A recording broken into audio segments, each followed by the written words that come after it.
Xəbərlərin saat 15 olan buraxılışında xoş gördük hər birinizi. Dəyərli tamaşaçılarımız, studiyada xəbər bələdçiniz mənəm Jailə Ədilova. Ölkə və dünya gündəmində baş verən ən mühüm xəbərlər barədə məlumatlı olacaqsınız. Əvvəlcə, əlbəttə ki, anonslara diqqət edək. Baş verənlərin arxasında Azərbaycan izi axtarırlar. Nikol Paşinyan hökumətlə kilsə arasındakı qarşıdurmadan danışdı. İrandan ölkəmizə külli miqdarda narkotik keçirilməsinin qarşısı alındı. Dövlət Sərhəd Xidməti əməliyyat keçirdi. Diqqətli olun, avtobus zolaqlarından bağlı yeniliyin tətbiqinə başlanılır. Təfərrüatlar canlı bağlantıda. Şahin Mustafayev birinci dərəcəli vətənə xidmətə görə ordeni ilə təltif edilib. Prezident İlham Əliyev bununla bağlı sərəncam imzalayıb. Sənədə əsasən Şahin Mustafayev Azərbaycanın sosial-iqtisadi inkişafında uzun müddətli səmərəli fəaliyyətinə görə təltif olunub.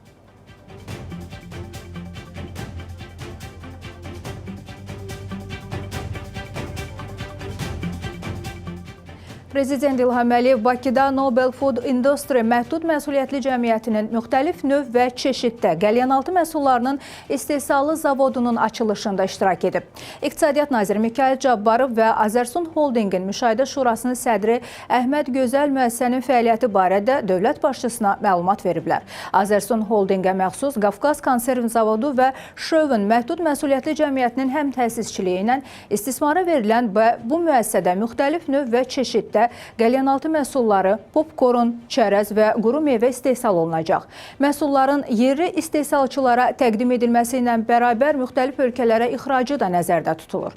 İllik istehsal həcmi 9600 ton olan zavodda dünyanın aparıcı ölkələrinin müasir avadanlıqları quraşdırılıb. İstehsalatda istifadə ediləcək günəbaxan, badam, fındıq kimi məhsullar yerli xammal hesabına təmin olunacaq. Ümumi sahəsi 7 hektardan çox olan müəssisədə 210 nəfər daimi işlə təmin ediləcək. Zavodun ümumi investisiya dəyəri 38 milyon manat təşkil edir ki, bunun da 5 milyon manatı Azərbaycan Biznesinin İnkişafı Fondu tərəfindən ayrılmış güzəştli kreditdir.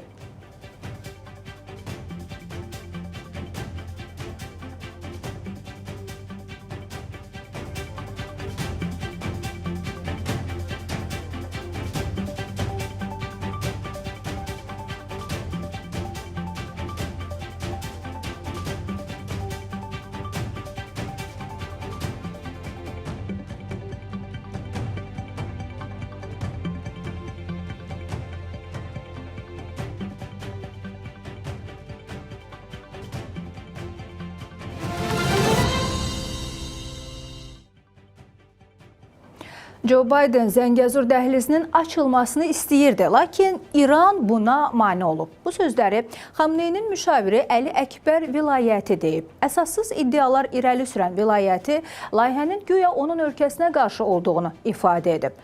Maraqlıdır, Xamneyinin müşavirinin indi Zəngəzur dəhlizi ilə bağlı danışmasına görəsən səbəbi nədir? Tehranın buna qarşı çıxmasının arxasında əslində hansı səbəblər dayanır? Bax, bu barədə təqdim edəcəyimiz ilk sujetdən xəbərdar olacaqsınız. İzləyək.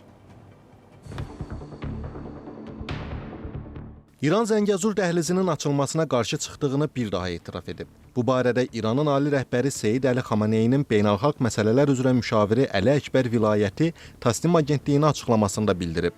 İran rəsmisi anti-Azərbaycan mövqeyinə haqq qazandırmaq üçün qeyd edib ki, Zəngəzur dəhlizinin açılmasında əsas məqsəd güya İranın Avropaya çıxışını məhdudlaşdırmaqdır. Vilayəti iddia edib ki, Amerika Birləşmiş Ştatlarının sabiq prezidenti Joe Biden dəhlizi işə salmaq istəyib.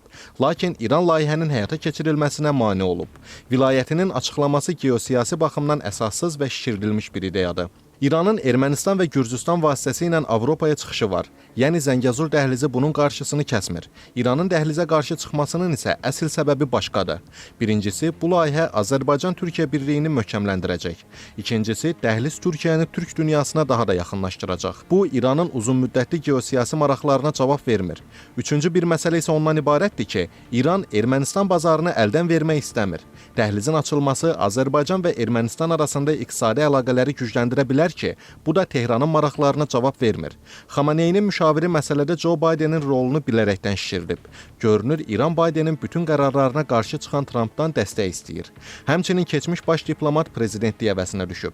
Halbuki 2013-cü ildə Həsən Ruhani birinci, vilayəti isə axırdan birinci olub. İndi isə o, islahatçı qanatdan olan prezident Məsud Pezeşkiyanın qarşısında mühafizəkarların əsas namizədinə çevrilmək niyyətindədir. İrandan səslənən fikirlərə rəğmən Cənubda da çox yaxşı bilirlər ki, Zəngəzur dəhlizinin gələcək taleyi İrandan yox, Azərbaycan, Türkiyə və Ermənistandan asılıdır.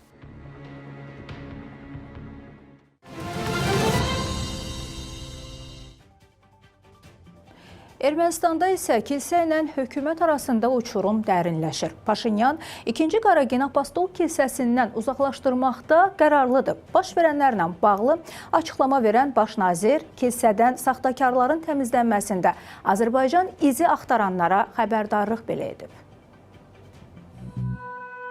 Bəziləri düşünür ki, Katolikos postuna mənim namizədim var. Təəssüf ki, belə bir namizədim yoxdur. Amma Katolikos necə olmalıdır? Bax, bunu təsvir edə bilərəm. Din pərdəsi arxasında gizlənən ikiyüzlü yox, Tanrıya inanan, İsa Məsihin davamçısı olan şəxs kilsəyə rəhbərlik edə bilər. Bizim də cinayətkarın yerinə Tanrıdan qorxan katolikosumuz olacaq. Bu sözlər Ermənistanın baş naziri Nikol Paşinyanın Facebook paylaşımında qeyd edilib. Paşinyan bildirib ki, Apostol kilsəsinin saxtakarlardan təmizlənməsi prosesində Türkiyə və Azərbaycan izi axtaranlar var.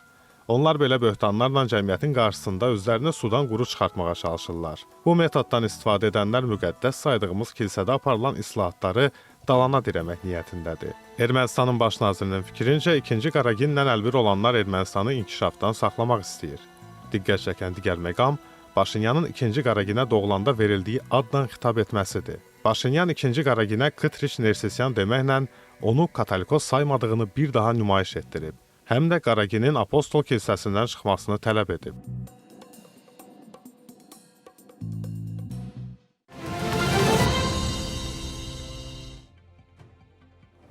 Moskva vilayətində yerləşən Rezanit Texnoparkında partlayışlar baş verib. Zavod, silah və hərbi texnikaların hazırlanmasında zəruri olan məhsullar istehsal edir.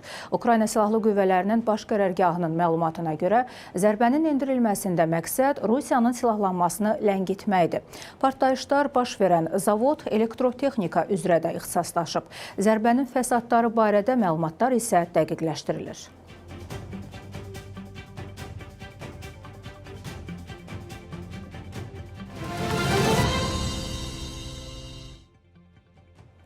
Yakutiyada filiz mədənində uçqun baş verib. Hadisə vaxtı orada 25 nəfər olub. Dağıntılar altında isə 2 nəfər qalıb. Onlardan biri ölüb, digəri xəstəxanaya çatdırılıb. Vəziyyəti qənaət bəxşdir. Bu barədə Rusiya Fövqəladə Hallar Nazirliyinin mətbuat xidməti xəbər yayıb. Bildirilib ki, 286 metr dərinlikdə aparılan təmizləmə işləri zamanı dağ süxuru çöküb. Hadisənin bütün təfərrüatlarını araşdırmaq məqsədi ilə əraziyə əməliyyat istintaq qrupu göndərilib.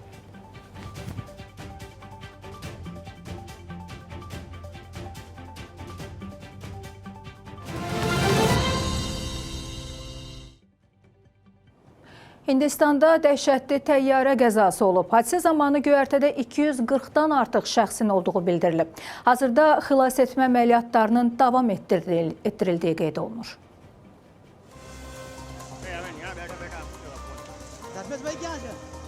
Hindistanın Əhmədabad hava limanı yaxınlığındakı yaşayış məntəqəsində sərnişin təyyarəsi qəzaya uğrayıb. Yerli kütləvi informasiya vasitələrinin məlumatına görə qəzaya uğrayan təyyarə Air India aviaşirkətinə məxsusdur. Hadisəyə aid video görüntülərdə yerdən qatı tüstünün qalxdığı görünür. Hadisə yerinə çox sayda təcili yardım maşını gəlib. Polis ərazidə nəqliyyatın hərəkətini tam məhdudlaşdırıb. Bildirilir ki, qəzaya uğrayan təyyarə göyərtəsində təxminən 242 sərnişinin olduğu Boeing 787-8 Dreamliner hava gəmisidir. Air India'nın verdiyi məlumata görə təyyarə qəza zamanı Əhmədabaddan London Gatwickə uçurdu. Qəza nəticəsində ölənlərin sayı məlum deyil.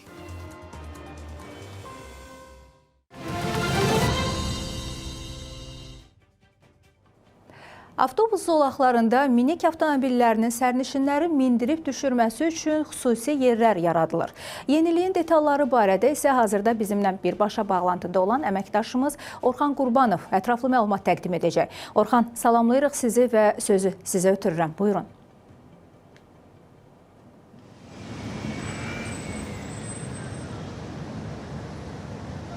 Salam Jalə, hər vaxtınız xeyir. Bəli, Yusif Səfərov küçəsində nəqliyyat vasitələrinin sərnişinləri rahat şəkildə mindirib düşürməsi üçün xüsusi yer ayrılıb və bununla bağlı əraziyə xüsusi məlumat verici lövhə də yerləşdirilib və bildirilib ki, bu ərazidə, məhz bu hissəsində, Yusif Səfərov küçəsinin bu hissəsində avtomobillər, bütün növ nəqliyyat vasitələri, yəni minik maşınları, taksi sürücüləri məhz bu ərazidə avtomobillərini saxlayaraq burada sərnişinlərini mindirib düşürə bilərlər. Lakin bu ərazidə durmaq qadağandır. Sürücülər maşınlarını bu ərazidə məhz nəqliyyat vasitələrini, daha doğrusu sərnişinlərin mindirib düşürmək məqsədi ilə nəqliyyat vasitələrini saxlaya bilərlər.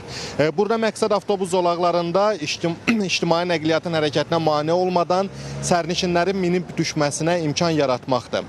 Və ilk belə yer məhz Yusif Səfərov küçəsində təşkil edildi və ərazidə qeyd etdiyim kimi müvafiq lövhə də yerləşdirilib. Eyni zamanda sürücülər mindirib düşürmə yerlərindən istifadə zamanı ictimai nəqliyyatın hərəkətinə şərait yaratmalıdırlar və minib düşmələr ən qısa vaxtda yerinə yetirilməlidir və təhlükəsizlik və manevr etmə qaydalarına da ciddi şəkildə əməl etməlidirlər. Qeyd edeyim ki, sürücülər üçün sərnişinləri mindirib düşürmə yeri bundan əvvəl Gənclik Molun yaxınlığında da yaradılmışdı.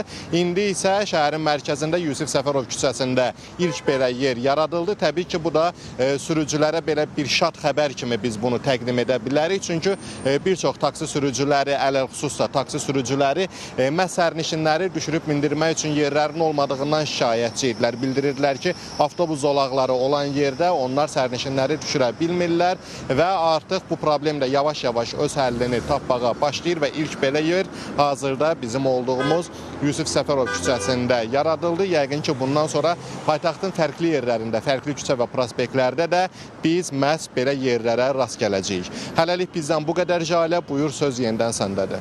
Aydındır Orxan, ətraflı və dolğun məlumat üçün təşəkkür edirəm. Dəyərli tamaşaçılarımız, bir daha xatırladım ki, avtobus zolaqlarında tətbiq edilən yenilik ilə bağlı ətraflı məlumatı əməkdaşımız Orxan Qurbanov diqqətimizə çatdırdı.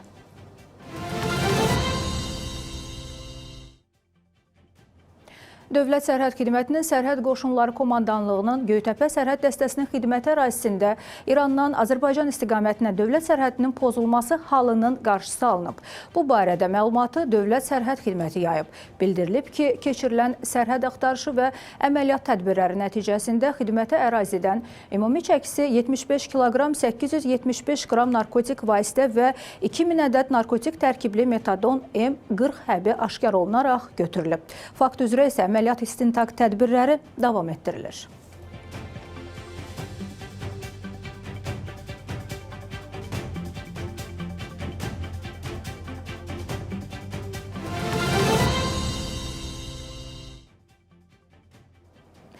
Bəli, hörmətli tamaşaçılarımız, bəzilərinə görə barmaqlarda sir gizlidir. İnsan taleyi ovuc içində yazılıb.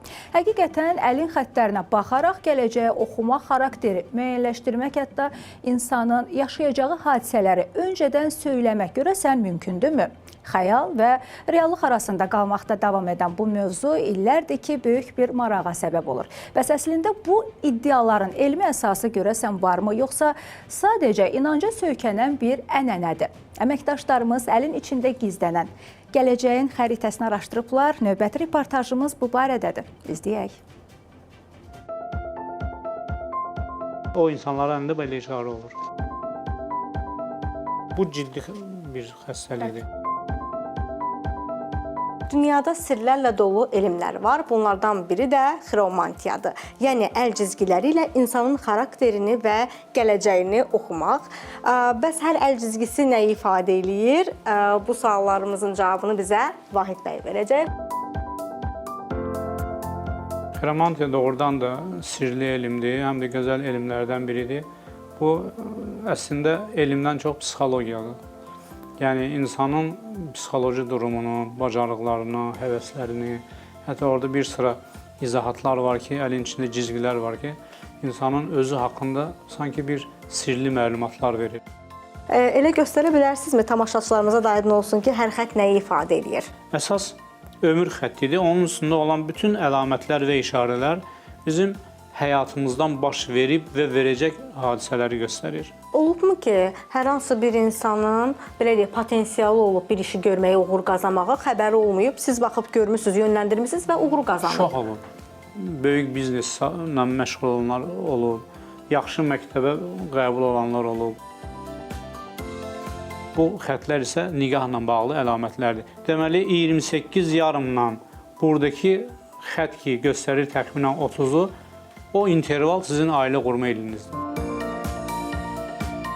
Burada da xəstəliklə bağlılar. Bu artıq şiş hesab olunur. Bu ciddi bir xəstəlikdir. Xəstəlik şiş. Burada isə yenə də sağlıqla bərabər bağlı bir işarə var. Görürsünüz, deməli, ümumi halda uğurludur. Kvadratlar uğurlu iş yerləridir. Deməli, bu uzaqda, səfərdə uğur qazanıb, ürək xəttində dayandı. Deməli, ailə ilə bağlı həyatında dəyişiklik gedir. Ya məcbur olub köçüb qayıdıb, ya da ki, ailəsi onu məcbur edib həyatında dəyişiklik. Ona görə qırıq-qırıq xət gedir. Bu qırıq-qırıq xətlər onun ürək nevrozudur, stressləridir. Təşəkkür edirik Vahid bəy maraqlı söhbət üçün. Görünən odur ki, xiromantiya maraqlı olduğu qədər həm də dərin bir sahədir. Lakin öyrənmək heç vaxt gec deyil. Necə deyərlər, elm içində də olsa, onun ardınca getmək lazımdır.